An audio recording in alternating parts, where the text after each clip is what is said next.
नमस्कार दोस्तों, आप सभी का आप ही के अपने इस educational YouTube channel bull board में बहुत बहुत स्वागत है। दोस्तों, बहुत बहुत स्वागत है। आज डेट है 1 जून और दिन है शनिवार का। आज दोस्तों मुझे बहुत गर्व महसूस हो रहा है और मैं बहुत खुश भी हूँ।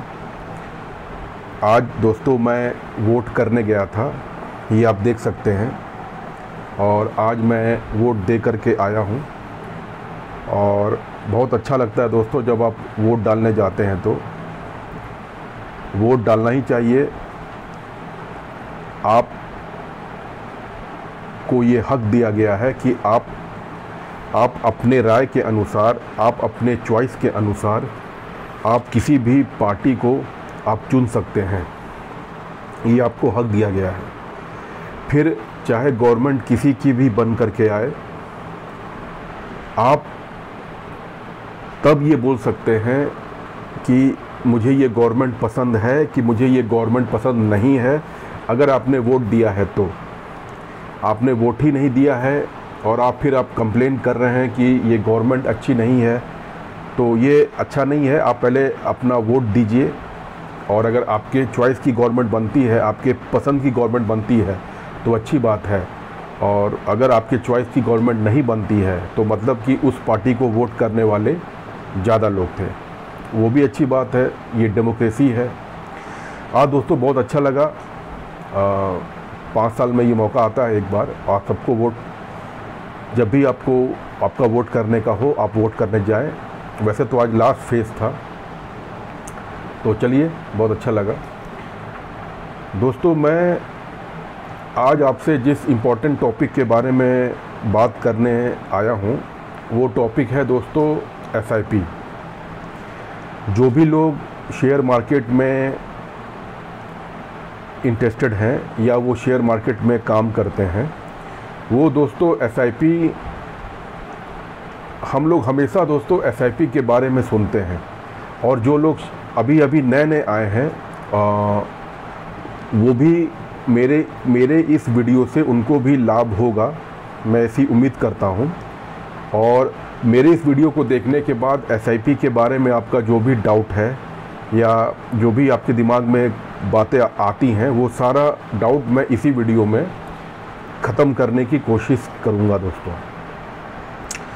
तो दोस्तों आखिर SIP होता क्या है और SIP किन लोगों को करना चाहिए, क्या SIP का कुछ इम्पोर्टेंट है और है तो क्या है, ये सब बातें मैं आपके साथ मैं शेयर करूंगा इस वीडियो में। तो दोस्तों सबसे पहले तो मेरा ये छोटा सा डिस्क्लेमर है कि ये दोस्तों मेरा एक एडुकेशनल यूट्यूब चैनल है, जिसके माध्यम से मैं अपना शेयर मार्केट का एक्सपीरियंस आपके सामने रखता हूँ एज इट इज़, बिना किसी लाग लपेटे के, बिना किसी स्वार्थ के, बिना किसी शुगर कोटिंग के। तो आप मेरे इस चैनल को केवल एक एडुकेशनल चैनल के ही तौर पे लें और तो समझ कर के अपने पैसे को इन्वेस्ट कीजिए। मेरे इस चैनल को देख करके आपको कोई भी प्रॉफिट या लॉस होगा दोस्तों, वो आपका अपना होगा। मैं और मेरा चैनल इसकी कोई भी जिम्मेदारी नहीं लेगा। तो सेबी रजिस्टर्ड से ही आप एडवाइस लेकर के अपने पैसे को इन्वेस्ट कीजिए। देखिए दोस्तों, SIP जो है ये बहुत काम की चीज़ है। SIP का मतलब होता है सिस्टमैटिक इन्वेस्टमेंट प्लान। और SIP एक ऐसी चीज़ है जो हर किसी को करना चाहिए, बल्कि SIP ही करना चाहिए। SIP दोस्तों बहुत ही अच्छे ढंग का एक इन्वेस्टमेंट प्लान होता है। इसको मैं आपको ऐसे एक्सप्लेन करने की कोशिश करता हूँ, जैसे मान लीजिए कि, और इसके फ़ायदे क्या हैं ये भी मैं आपको अभी एक्सप्लेन करूँगा। मान लीजिए कि आपके पास 1 लाख रुपए है फॉर एग्ज़ाम्पल, और आपको XYZ का शेयर अच्छा लगता है, ठीक। आपने सारा एनालिसिस किया, सब कुछ देखा समझा, और आपको ये मन में आपके बात आई कि मुझे XYZ में इन्वेस्टमेंट करना है मे बी शॉर्ट टर्म या लॉन्ग टर्म, नो प्रॉब्लम, लेकिन आपको इसमें इन्वेस्टमेंट करना है। ओके, तो अगर मान लीजिए कि उसका दाम, उस शेयर का दाम अगर 120 रुपये है, फॉर एग्जांपल मैं बता रहा हूँ, अगर 120 रुपये है, ठीक, तो क्या आप पूरा का पूरा 1 लाख रुपए एक ही बार में उस प्राइस पे आप इन्वेस्ट कर देंगे?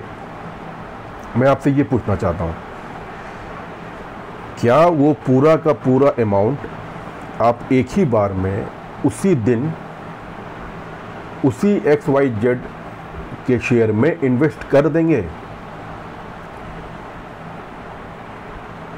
बहुत लोग जो नए नए आते हैं वो दोस्तों यही गलती करते हैं। वो सारे पैसे को एक ही बार में, उन्हें ऐसा लगता है कि आज ये 120 रुपये पे है, अच्छा शेयर है, फंडामेंटली स्ट्रॉन्ग शेयर है, इसके बारे में न्यूज़ अच्छी है, तो मैं आज ही सब पैसा इसमें डाल देता हूँ, तो कल ये 120 से 130 जाएगा या 140 जाएगा या 145 जाएगा, मतलब 120 से ऊपर ही जाएगा, तो मुझे फ़ायदा होगा, तो मैं उसको शॉर्ट टर्म में भी मैं वहाँ पे प्रॉफिट बुक कर सकता हूँ। ठीक, ऐसा अक्सर नए लोग जो आते हैं शेयर मार्केट में, उनकी सोच ऐसी ही होती है। लेकिन आप मुझे एक बात बताइए कि अगर वो शेयर, ठीक है, अच्छा शेयर है, फंडामेंटली स्ट्रॉन्ग शेयर है, अगर वो 120 से 100 पे आ गया, तो कुछ और मान लीजिए बैड न्यूज़ आया, या वो शेयर स्ट्रॉन्ग है, वर्ल्ड में कुछ ऐसा होता है शॉर्ट टर्म के लिए, वो 100 से 80 पे आ गया, तो आते हैं अच्छे अच्छे फंडामेंटली स्ट्रॉन्ग शेयर भी दोस्तों। जब बैड न्यूज़ आता है ना दोस्तों, तो वो भी शेयर गिरते हैं। ऐसा नहीं है कि फंडामेंटली स्ट्रॉन्ग शेयर गिरते नहीं हैं या उसमें प्रॉफिट बुकिंग आती नहीं है, ऐसा नहीं है। आपने देखा है हर स्ट्रॉन्ग, फंडामेंटली स्ट्रॉन्ग शेयर में डिप आता है, या तो उसमें प्रॉफिट बुकिंग हो रहा हो, या तो उसमें दोस्तों बैड न्यूज़ के कारण वो शेयर गिर रहा हो, सेंटिमेंट खराब हो गए हो, तो उसमें प्रॉफिट बुकिंग चालू होती है दोस्तों।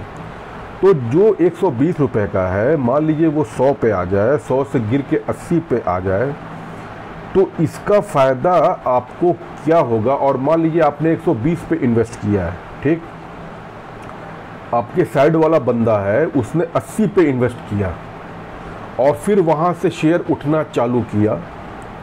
अब आप तब तक बाहर नहीं आएंगे, या आमतौर पे लोग बाहर नहीं आते हैं जब तक कि वो 120 तक ना आ जाए कम से कम, या 120 से ऊपर ना आ जाए। ठीक, कम से कम मेरा जो मूलधन है वो हमको वापस मिल जाए, तब तक हम सब कॉमन मैन, हम सब लोग बैठते हैं दोस्तों कि कम से कम लॉस में बाहर ना आए, एटलीस्ट कम से कम नो प्रॉफिट नो लॉस में बाहर आने का मौका मिल जाए। लेकिन जिसने 80 रुपये पे इन्वेस्टमेंट किया होगा, वो तो वहाँ से तो उसको प्रॉफिट मिलना चालू हुआ। आपने 120 पे किया, उसने 80 पे किया, अब आप 120 तक का इंतज़ार करेंगे।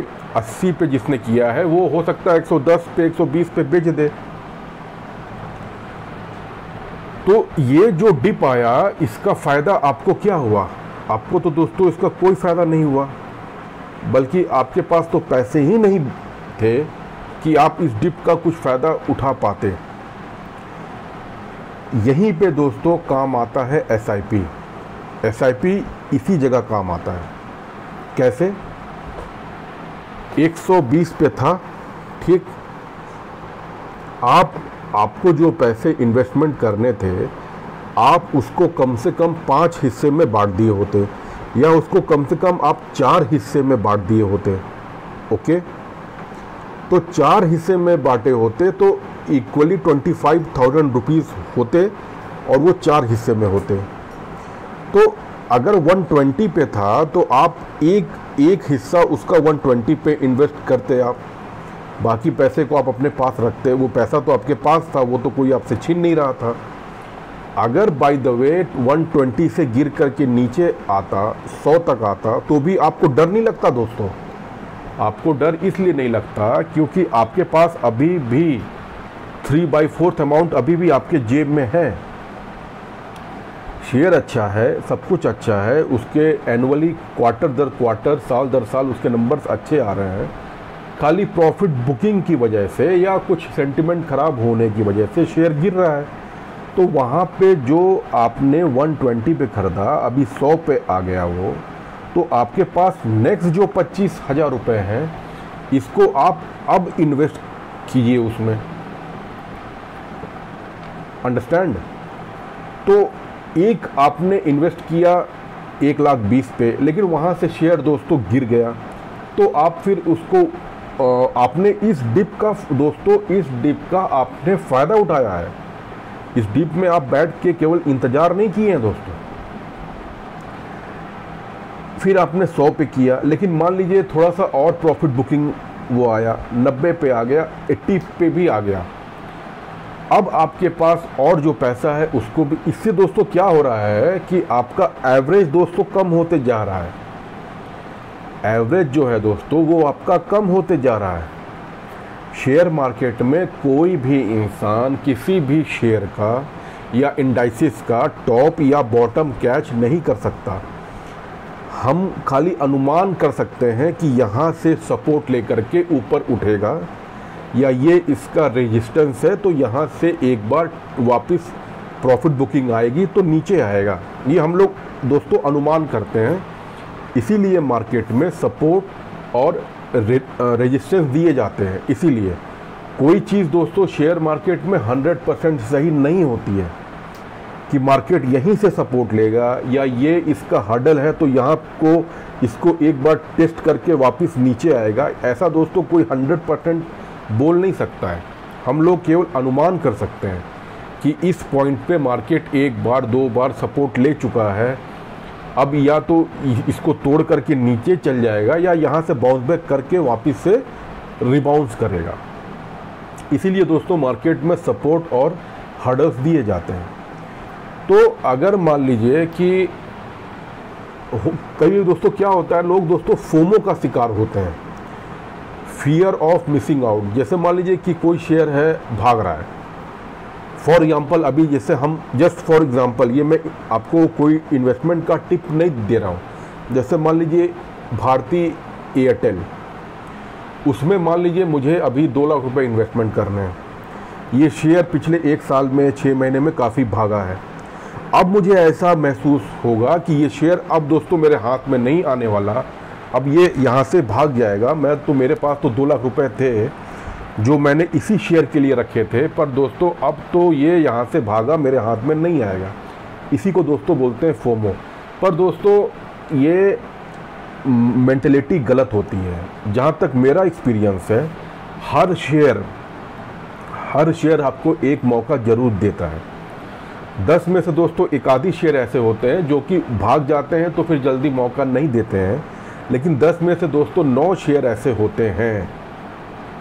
नोट माई पॉइंट, 10 में से 9 शेयर ऐसे होते हैं जो आपको दोबारा मौका देंगे, क्योंकि गिरते पड़ते ही मार्केट ऊपर जाता है। ठीक, तो मान लीजिए कि मुझे अभी इन्वेस्टमेंट करना है, मेरे पास 2 लाख रुपए है, अभी भारती एयरटेल का जो भी प्राइस चल रहा है। अब या तो मैं इकट्ठे सब पैसे को उसमें एक ही बार में डाल दूं और प्रॉफिट बुकिंग आएगा तो मैं बैठ के बस केवल देखता रहूँगा, लॉस ही सामने तो लॉस ही ना आएगा मेरे। तो और मेरे पास एक और ऑप्शन है कि 2 लाख को मैं कम से कम 5 हिस्से में बांट दूं, 6 हिस्से में बांट दूं, या कम से कम 4 हिस्से में तो बांट ही दूं। बहुत ज़्यादा मैं नहीं बांटना चाहता हूं तो 4 हिस्से में बांट दूं। अभी जो प्राइस है उस पर मैं एक पार्ट मैं अभी डाल दूं। ठीक, फिर मैं बैठूं, हो सकता है कि यहाँ से प्राइस ऊपर भी भाग जाए तो फिर भी तो मैं प्रॉफिट में हूँ। मेरा जा क्या रहा है, फिर भी तो मैं प्रॉफिट में हूँ ना। ठीक है, मेरे पास क्वांटिटी कम होगी, 2 लाख में ज़्यादा क्वांटिटी आती, इसमें कम आएगी। अगर मार्केट ऊपर जा रहा है और अच्छा खासा भाग रहा है तो उसमें भी दोस्तों SIP किया जाता है। SIP केवल डिप में ही नहीं किया जाता है, भागते मार्केट में भी एसआईपी किया जाता है। मैं कभी कभी भागते पूरे दाम में भी एसआईपी करता हूँ। बट कंडीशन ये है कि मार्केट वो शेयर का प्राइस दोस्तों, इसको बोलते हैं ना, ओवर वैल्यूड नहीं चाहिए होना, या इन्फ्लेटेड नहीं होना चाहिए, या अपर सर्किट में नहीं चलना चाहिए, या उसमें देख करके ऐसा नहीं लगना चाहिए कि ये ऑपरेटर का खेल है। तो वैसे में दोस्तों, वैसे में भी मैं एसआईपी करता हूँ, मैं प्रॉफिट में भी एसआईपी करता हूँ दोस्तों। एसआईपी मैं केवल लॉस में नहीं करता, मैं प्रॉफिट में भी एसआईपी करता हूँ, प्रॉफिट में भी एसआईपी किया जाता है। इस बात को आप लोग नोट कर लीजिए। तो अगर मान लीजिए नीचे गिरता है, मैंने एक पार्ट किया, 5% नीचे आ गया, 10% नीचे आ गया, जो कि आमतौर पे आता ही है, तो फिर मैं इन्वेस्ट कर दूंगा दोस्तों। फिर एक डिप आएगा, फिर, यानी कहने का मतलब यह है दोस्तों कि सारे पैसे को एक साथ ना डाल करके हम उस पैसे को 3-4 हिस्से में या कम से कम 4 हिस्से में डिवाइड कर लें, और हर एक डिप में उसको, उस पैसे, अगर मान लीजिए कि 4 हिस्से में से 3 हिस्सा अगर मेरे पास है, तो दोस्तों मेरा तो कैपिटल सेव है, वो मुझसे कोई छीन तो रहा नहीं है। लेकिन मैं अगर सारे पैसे को एक ही साथ डाल दूंगा, आखिर दोस्तों म्यूचुअल फंड में लोग करते क्या है, उसमें एसआईपी ही तो करते हैं। प्रॉफिट में दोस्तों, प्रॉफिट में भी तो लोग एसआईपी ही तो करते हैं। तो दोस्तों एसआईपी सबको करना चाहिए, और बल्कि मैं तो ये कहूँगा कि एसआईपी ही करना चाहिए। एसआईपी ही करना ही फ़ायदेमंद होता है। इससे क्या होता है कि अगर बाय द वे मार्केट अगर मान लीजिए कि कुछ, जैसे मान लीजिए कि कुछ बैड न्यूज़ आ गया, ठीक है, अब आपका सारा पैसा इन्वेस्टेड है, आपने एक ही बार में उस शेयर में सब पैसे को आपने इन्वेस्ट कर दिया, कुछ बैड न्यूज़ आ गया, वो शेयर वहाँ से 20, 30, 40% गिर गया, आप स्टॉप लॉस आपने नहीं डाल रखा है, या आपने स्टॉप लॉस के बारे में सोचा ही नहीं है, बल्कि दोस्तों स्टॉप लॉस के साथ ही इन्वेस्टमेंट या ट्रेडिंग करना चाहिए। आपका स्टॉप लॉस भले लंबा हो, नो प्रॉब्लम। अब मैं आपको फॉर एग्जांपल एक बात बताता हूं, जैसे अडानी के शेयर, आप में से कई लोगों के पास अडानी के शेयर होंगे, ठीक। अभी 1 साल पहले, लगभग 1.5 साल पहले अडानी के बारे में एक बैड न्यूज़ आई थी, आप सब जानते हैं। वहाँ से दोस्तों अडानी के शेयर कितनी रफ्तार से नीचे गए थे, और मुझे तो कई लोग मिले जिन्होंने कहा कि भैया मैं तो उस टॉप पे मैंने अच्छे खासे इन्वेस्टमेंट वो किया हुआ है। कईयों ने तो दोस्तों 15-15 लाख रुपए अडानी के सब शेयर में, किसी में 3 लाख रुपए, किसी में 2 लाख रुपए, किसी में 1.5 लाख रुपए, दोस्तों वो लोग, उनके पैसे दोस्तों अभी तक फंसे हुए हैं। अब मुझे आप एक बात बताइए, अगर इसी पैसे को एसआईपी के मोड में किया जाता तो इसका उनको फ़ायदा होता कि नहीं होता, या उन्हें एक मौका भी मिलता कि वो एक हद के बाद एक छोटे से लॉस को लेकर के बाहर आ जाते, तो उनका तो लॉस एक ही पार्ट के कैपिटल से होता, बाकी 3 पार्ट का तो उनका कैपिटल सेफ रहता। इसीलिए दोस्तों एसआईपी का आज तक दोस्तों वो लोग उस लॉस से बाहर नहीं आ पाए। कि किसी के, देखो क्या था कि उस समय दोस्तों अडानी के शेयर बेतहाशा भाग रहे थे, सबके दिमाग में था कि भाई भाजपा की गवर्नमेंट है और कई सारी बातें चलती रहती हैं, तो सबको लगा कि यार अडानी को तो फ़ायदा काम मिलना ही है, होगा ही, सब एक आम बात में जो बात चलती है। तो कई लोगों ने शेयर लिए और उनके पैसे दोस्तों उस पर आज तक स्टक है। अब वो कब बाहर आएगा, क्या होगा, ये तो गॉड नोस। इसीलिए कहता हूँ दोस्तों एसआईपी यानी कि अपने सारे पैसे को एक साथ इन्वेस्ट ना करके उसी कैपिटल को 4-5 हिस्से में बांट लिया जाता है, और एक एक करके दोस्तों उस पैसे को इन्वेस्ट किया जाता है। इसी को दोस्तों SIP कहा जाता है। और हर अनुभवी इन्वेस्टर ट्रेडर दोस्तों SIP करता ही करता है। आपका कैपिटल है, आप चाहे तो एक बार में डाल दीजिए, चाहे तो उसको 3-4 पार्ट में बांट के डालिए, तो आपका दोस्तों एवरेज भी तो कम होता जाएगा। और अगर एक सपोर्ट के बाद वो बाउंस बैक किया तो आप तो दोस्तों उस समय आपको प्रॉफिट भी ज़्यादा होगा। और बाय द वे आप अगर नो प्रॉफिट नो लॉस में भी बाहर आना चाहते हैं तो वहाँ पे भी एक आपको बाहर निकलने का मौका मिल जाएगा।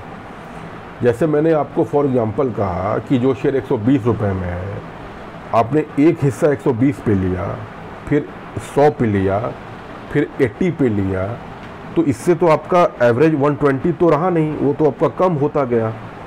और फिर एक सपोर्ट के बाद अगर वो बाउंस बैक करेगा तो आपकी क्वांटिटी भी ज़्यादा है, आपका एवरेज भी कम है।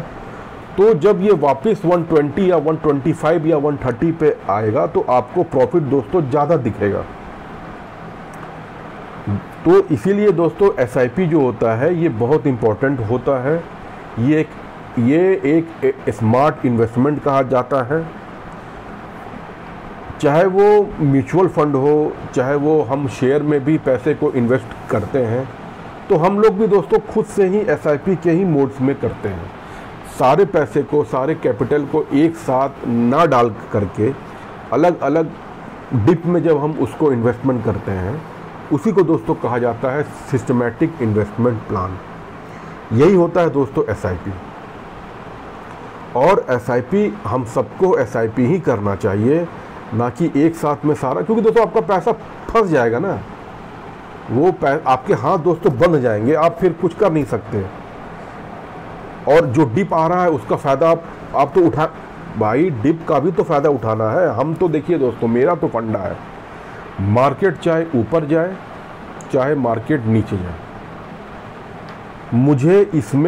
मुझे हर कीमत पे फ़ायदा उठाना है, वरना मेरा एक्सपीरियंस किस काम का। मार्केट तो हर समय तो ऊपर जाएगा नहीं, मार्केट तो डिप भी आएगा, प्रॉफिट बुकिंग भी आएगी।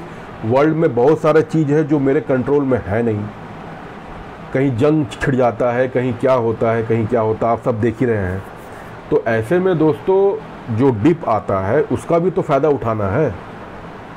और ये तो कोई बोल नहीं सकता कि किस स्टॉक का हाई क्या है या बॉटम क्या है। हम सपोर्ट निकालते हैं कि हाँ भाई इस पॉइंट से मार्केट 2-3 बार इस यहाँ पे सपोर्ट लेकर के उठा है, अनुमान है कि यहाँ से भी उठेगा, वापस वहाँ पे अगर आ गया है या उसके आसपास भी आ गया है तो वहाँ से उठेगा। तो मेरे प्यारे दर्शकों, इसी को SIP कहा जाता है। मैंने आपको बहुत सिंपल ढंग में समझाने की कोशिश की। मैं SIP ही करता हूँ। हम लोग आपस में हम लोग की जो बातें होती हैं, तो मैं भी सबको दोस्तों SIP ही करना चाहिए। SIP तो एक आपको एक तरह से ये तो आपका एक दोस्तों पॉजिटिव पॉइंट है। ये तो एक आपका अपर हैंड है कि आपको मौका है कि आप अपने कैपिटल को 4-5 हिस्से में बांट लें और हर डिप का फ़ायदा उठाएंगे दोस्तों। मैं तो मार्केट में गुड न्यूज़ से ज़्यादा बैड न्यूज़ का इंतज़ार करता हूँ कि मार्केट कब गिरे और मुझे अच्छे फंडामेंटली स्ट्रॉन्ग स्टॉक्स को एक्यूमुलेट करने का मौका मिले। मेरे पास दोस्तों मैं जो लोग मेरे चैनल को सब्सक्राइब किए हुए हैं उनको पता है दोस्तों कि मेरे पास 2 पोर्टफोलियो है, एक शॉर्ट टर्म का, एक लॉन्ग टर्म का। लॉन्ग टर्म में तो दोस्तों मैंने वो अच्छे स्टॉक्स चुन करके उसको मैंने डाल के छोड़ दिए हैं। जो शॉर्ट टर्म के हैं दोस्तों, उसको मैं 1 महीने से लेकर के 6 महीने या साल भर तक का मैं उसको रखता हूँ। मुझे जिसमें 25% के ऊपर प्रॉफिट दिख जाता है, मैं अपना बुक कर लेता हूँ दोस्तों।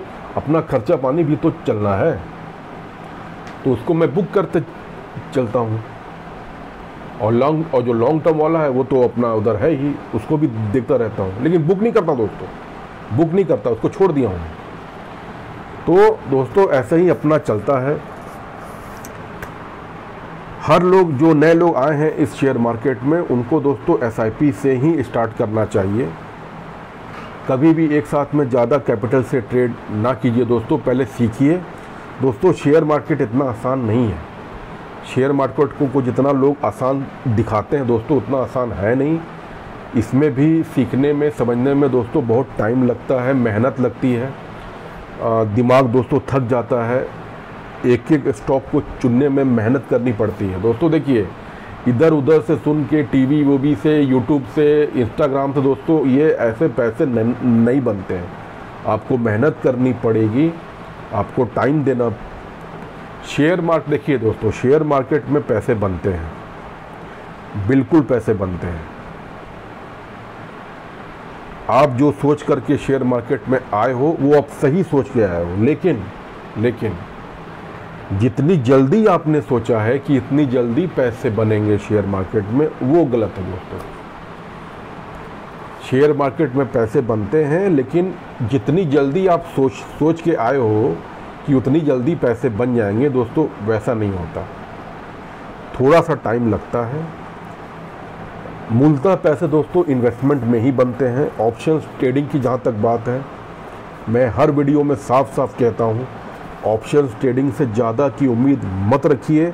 आप अगर ऑप्शंस ट्रेडिंग से उम्मीद रखे भी हैं, नो प्रॉब्लम दोस्तों। चाय पानी के खर्चे से ज़्यादा ऑप्शंस ट्रेडिंग में उम्मीद मत रखिए। 2-4 हज़ार रुपये आ जाए आपका एक दिन का, बस वहीं पे हाथ जोड़ दो भैया, बहुत आ गया, बहुत आ गया दोस्तों। इससे ज़्यादा मेरी औकात ही नहीं है मेरे दोस्तों। मुझे कम लॉट से 2-2.5 हज़ार रुपये प्रॉफिट बन जाता है दोस्तों, उसी क्षण मैं बुक करता हूँ। चाहे कुछ भी हो जाए, मैं तुरंत क्लिक मार करके ठंडा पानी पी करके साइड में बैठ जाता हूँ, कान में हेडफोन लगा के गाने सुनता हूँ 10 मिनट। और अगर ज़्यादा लॉट से काम कर रहा हूँ तो उसमें दोस्तों उसमें थोड़ा सा दिल का धड़कन बढ़ जाता है। वो ऑप्शन ट्रेडिंग में मैं आमतौर पे ज़्यादा लॉट से ही काम करता हूँ, तो उसमें भी दोस्तों मैंने एक लिमिट सेट किया है। उससे ज़्यादा दोस्तों कंट्रोल हो नहीं पाता है दोस्तों। झूठ क्या बोलना, उससे ज़्यादा दोस्तों कंट्रोल हो ही नहीं पाता। स्टॉप लॉस के साथ काम करता हूँ। कोशिश रहती है कैपिटल सेव करने की, और मुझे पता है कि ऑप्शंस ट्रेडिंग में कितना प्रॉफिट आ सकता है। मैं आपको एक हिंट दे देता हूँ। जितना आपको साल भर में FD में आता है, ठीक, उसको आप मंथ वाइज कर लीजिए। अगर 7% 6% का FD है, मैं अपनी बात बता रहा हूं, तो मैं 6% 7% से ज़्यादा ऑप्शंस ट्रेडिंग में एक मंथ में 6-7% से ज़्यादा की उम्मीद करता ही नहीं हूँ दोस्तों। मैं झूठ नहीं बोलूँगा आपसे। अगर 1 लाख रुपए मैं अगर ऑप्शन ट्रेडिंग में लेकर के आया हूँ, तो एक महीने में उस 1 लाख से मैं 6 से 7 हज़ार रुपये भी अगर मेरे बन जाते हैं 1 लाख रुपए से दोस्तों, मैं समझ जाऊँगा कि मैं एक अच्छा ऑप्शन ट्रेडर बन गया। अगर 5 लाख रुपए है तो 5-6% 25 से 30 हज़ार रुपये। उससे ज़्यादा दोस्तों मैंने कभी भी ऑप्शन ट्रेडिंग से कमाने की ज़्यादा सोची भी नहीं। और लॉस भी दोस्तों उतना ही दोस्तों, उससे ज़्यादा का नहीं। 6 से 7% से ज़्यादा का मंथली लॉस किसी भी हाल में नहीं, चाहे मैं सही बैठूं या गलत बैठूं, किसी भी हाल में नहीं। तो दोस्तों ये जो नए लोग हैं या जो लोग पहले से हैं, उनको मैं अपना एक्सपीरियंस शेयर कर रहा हूं। उम्मीद करता हूं आपको दोस्तों वीडियो अच्छा लगा होगा। अगर वीडियो अच्छा लगा हो तो लाइक कीजिएगा दोस्तों। चैनल पे पहली बार आए हों तो सब्सक्राइब कीजिएगा। और आप चाहते हैं कि आपके भी कोई शुभचिंतक मुझ जैसे छोटे आदमी के इस छोटे से एक्सपीरियंस का लाभ उन्हें भी मिले, अगर तो ये दोस्तों ये वीडियो उनको भी शेयर कर दीजिएगा। मैं दोस्तों एक मामूली आदमी हूँ, छोटा सा आदमी हूँ। कुछ सालों का शेयर मार्केट में एक्सपीरियंस है। और भी जानने सीखने की कोशिश कर रहा हूँ, आपके साथ शेयर करता रहता हूँ।